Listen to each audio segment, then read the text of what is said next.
One of the top searches on YouTube from the Logic Bank community is Rise of Kingdoms, how to get power fast. Well, I totally understand why you might be searching this, but I need to say this is the wrong question.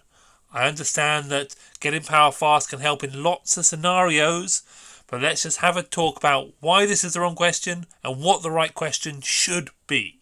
So, first, I want you to imagine a large pair of scales. On one side, you have staying in the top alliance, getting in the top alliance. And on the other side of these scales, you have the most effective route or the best practices to get a long-term, strong, free-to-play account. Or even low-spender account. So, what happens if you go too hard on one side of the scales and try to get your power too high, too fast? Well, we've all been there. This is what happens. First, you'll run out of stone. The reason you run out of stone is because the low hard trial for 4 days will give you tons and tons of food and wood, but it doesn't give any stone, so you will fall in the first hole, which is no stone. Let's say you climb out of that hole, you will then fall into the next hole, which is the no speed ups hole. You keep pushing power, eventually you will not have the speed ups to keep going. Let's say you get through that hole as well. Climb out, the next hole you'll fall in is no gold.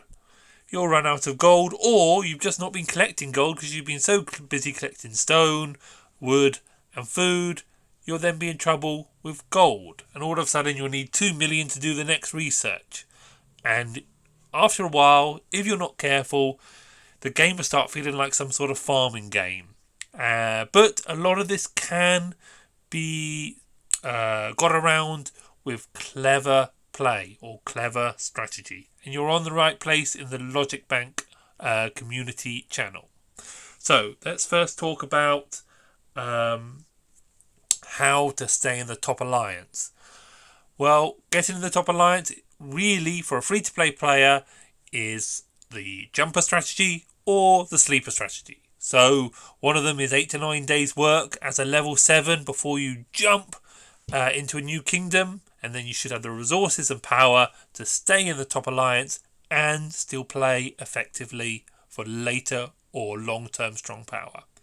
The other, of course, is a sleeper account, where again you will set yourself up that when you land day 10 in your target kingdom, you will then have the power or the resources to stay in the top alliance and keep that spot. Let's just suicide into one of these a moment. There we go. Now, what do I mean by effective play? The other side of the scale. Let's first take an example. The example I've got for you is... The first example I've got is the Tier 4 research. The Tier 4 research is the first time research really ramps up and you get to see what this game is really about. So, the long swordsman is usually about 21 or 22 days if you rush it. But I haven't rushed it. For me, it is 17 days and 19 hours. So, screenshot this. Have a think about this. Next time you go to research your Tier 4, ask yourself, why is the Logic Bank on 17 hours, 17 days and 19 hours, and you're on 21 days odd? And does it matter? Well, over the 4 researches, 2 days, 2 days, 2 days, and 3 days on the siege, it would be over a week of speed ups if you don't do this effectively. So what have I done before I'm ready to do my Tier 4? Well, let's go through the checklist. First, I did writing. I hope everyone does that as a standard. You get it for free from the villages. 10% research. The next part of the puzzle is, of course, mathematics. 15% research. Absolutely ginormous. So important.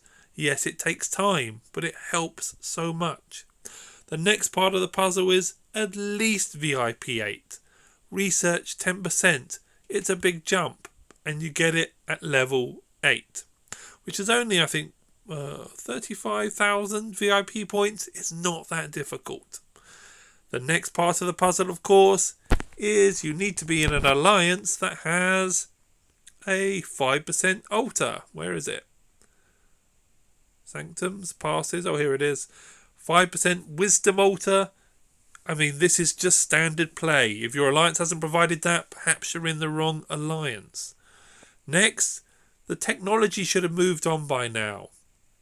So, 8%, really valuable. Next to that, we've got not many alliances would be Fire Fist, but another 1.5%, which is not too shabby. But of course, we've also got Past 2s are open. That gives us access to much stronger runes. So I've only got a 7% rune at the moment. Where is it? But this can go up to, I believe, 10% on the Shrine 3 Guardians, where this one is only 7%. Where is it? There it is. So that 17 days and 19 hours that I've got could be improved. It can also be improved by just saying, could I have R4 Counsellor, please? Which is another 1%. So the discount you can get on your tier 4 is ginormous. Now you might say, well, I need tier 4 early to get, I don't know, expedition progress. Well, not really. I mean, I don't have any tier 4 and I've managed 52 plus all the bonus levels 3-star. So a lot of the expedition is really commander knowledge, a bit of equipment, and yes, troops help, but troop numbers help, because to have 200,000 tier 4 would be great, but equally to have 600 or 700,000 mixed tier 1, tier 2, tier 3 possibly can outgun it in some situations. So what have we got next? Let's talk about just killing barbarians and being effective for long-term power. So if you are like me, so I haven't been too effective on this front, but I tend not to do barbarians. I was unlucky with my spread of skill points and I only ended up with 30 here, but let's imagine you got the 70. Let's throw in Boudica and imagine you've got the 25%. And then throw in the commander talent for another 5%. Where is it? Commanders. Well, 70, 95. That's 100% more XP if you were to send out a Boudica Lohar march. And you would gain experience twice as fast and be more effective and more power. But I prefer to do something else, which I think is even more effective, is I am very interested in maximum reward forts. So to get that tier 10 trophies on fort 1s and fort 2s, so let's have a look.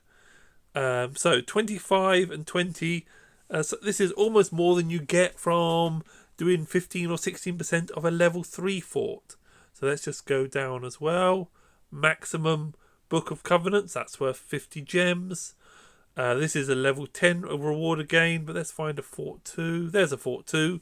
So 91% on a Fort 2 is 1,000 XP increase and 5 Books of Covenant.